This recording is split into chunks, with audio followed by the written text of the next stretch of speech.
c'est Maëlie, ta coach auteur, agent littéraire et ghostwriter. Aujourd'hui, on se retrouve dans une vidéo pour que je puisse te parler du syndrome de l'imposteur. Oui. C'est vraiment le but de cette vidéo. Et d'ailleurs, si tu ne me connais pas encore, je m'appelle Maëlie Chen et ça fait 2-3 ans que j'ai écrit mon livre qui s'appelle La confiance fait tout. J'avais 16 ans à l'époque, si je peux dire à l'époque, mais pour moi ça commence à être un petit peu loin de mon jeune âge. Et depuis, j'explique aux coachs, aux formateurs, aux thérapeutes comment écrire votre livre professionnel et gagner en notoriété. Aujourd'hui, on est là pour casser le syndrome de l'imposteur et je vais t'expliquer déjà qu'est-ce que c'est si tu ne sais pas, mais je pense que tu sais si tu es tombé sur cette vidéo ou du moins peut-être que tu vas anticiper ce syndrome de l'imposteur grâce à cette vidéo. En tout cas, let's go. Le syndrome de l'imposteur, je vais pas te sortir une définition de Google, je vais te définir ce que c'est parce que moi, je l'ai pas forcément vécu, mais en tout cas, je sais ce que c'est parce que j'ai beaucoup de personnes de mon entourage qui ont eu le syndrome de l'imposteur, étant donné que quand on est entrepreneur, c'est vrai qu'on a souvent le syndrome de l'imposteur et on ne sait pas, on se sent pas légitime et crédible de vendre nos services. Et là c'est la même chose quand tu ne te sens pas en confiance par rapport à ce que tu veux faire. Donc par exemple ça peut être ton livre, et là on va prendre cet exemple là d'ailleurs, c'est-à-dire que tu ne vas pas être capable d'écrire une seule ligne ou plusieurs lignes parce que tu te dis mais je suis qui pour écrire, comment ça se fait, pourquoi moi, pourquoi est-ce que moi j'aurais le droit d'écrire, et tu vas te sous-estimer énormément parce que du coup tu l'as jamais fait, et ce qui est normal parce que le syndrome de l'imposteur, on l'a pas tout le temps, on l'a quand on fait des nouvelles choses, quand ça nous fait peur, voilà. Donc je vais te donner 3 astuces pour justement le casser. Et fais attention à ce syndrome, dès que tu le détectes un petit peu, tu vas voir que peut-être que tu procrastines, peut-être que tu es trop perfectionniste, parce qu'il y en a ils vont rien faire du coup, mais il y en a ils vont faire trop et aller vraiment dans les extrêmes. Peut-être que tu as peur, tu doutes, tu es seul face à ton projet. Donc ça c'est vraiment des signes qui vont te dire attention, tu as le syndrome de l'imposteur. Et donc qu'est-ce que tu peux faire justement ? C'est là que j'interviens. Premièrement, pour casser ce syndrome de l'imposteur là, il va falloir que tu écrives. Il va falloir que tu avances sur ton projet, il va falloir que tu te fasses confiance au fur et à mesure du temps.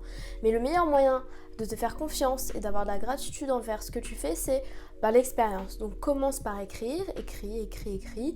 Vois ce qui est bon, vois ce qui n'est pas bon, et tu vas pouvoir avancer comme ça. Et petit à petit, tu vas être fier de ce que tu as écrit et tu vas te dire c'est pas bête quand même, je suis contente, ce que j'écris c'est pas nul, mais tant que tu n'auras pas écrit suffisamment et que tu n'auras pas assez travaillé ton texte au fur et à mesure des séances que tu auras fait, tu peux toujours rester et procrastiner, ça ne fera rien. Voilà.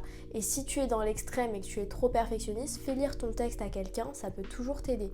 Avoir un bêta lecteur, etc. ou venir chez nous. Deuxième chose, pour casser le syndrome de l'imposteur, je dirais c'est de te former. Plus tu vas être formé sur le sujet de comment écrire ton livre, de comment faire un bon livre, comment organiser tes idées, ça va vraiment t'aider à prendre confiance parce que du coup tu vas te dire je fais ce qui est bon en fait, tu vas savoir quel chemin emprunter, alors que si tu étais tout seul face à ton projet ou en tout cas sans connaissance, sans compétence, c'est vrai que c'est beaucoup plus difficile. Donc si tu veux te former, regarder des vidéos, il y en a plein sur cette chaîne ou sur YouTube, de toute façon il y en a plein, mais regarde des vidéos, écoute des podcasts, etc. C'est hyper important de faire ça. Troisième chose, c'est tout simplement d'accepter. C'est la chose la plus simple par rapport au syndrome de l'imposteur, en tout cas sur le papier. Je dis pas qu'en vrai c'est difficile, mais c'est d'accepter que tu n'as pas encore écrit ton livre, ou tu es peut-être en train de le faire, ou peu importe, mais en tout cas peut-être que tu l'as jamais fait.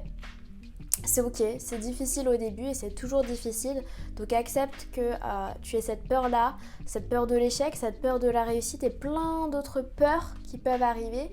Donc t'inquiète pas, c'est normal et ça va venir avec le temps. Tout le monde passe par là, même moi je suis passée par là. À mes débuts, j'écrivais 2 mots par 2 mots et même on passe tous par le même endroit au début.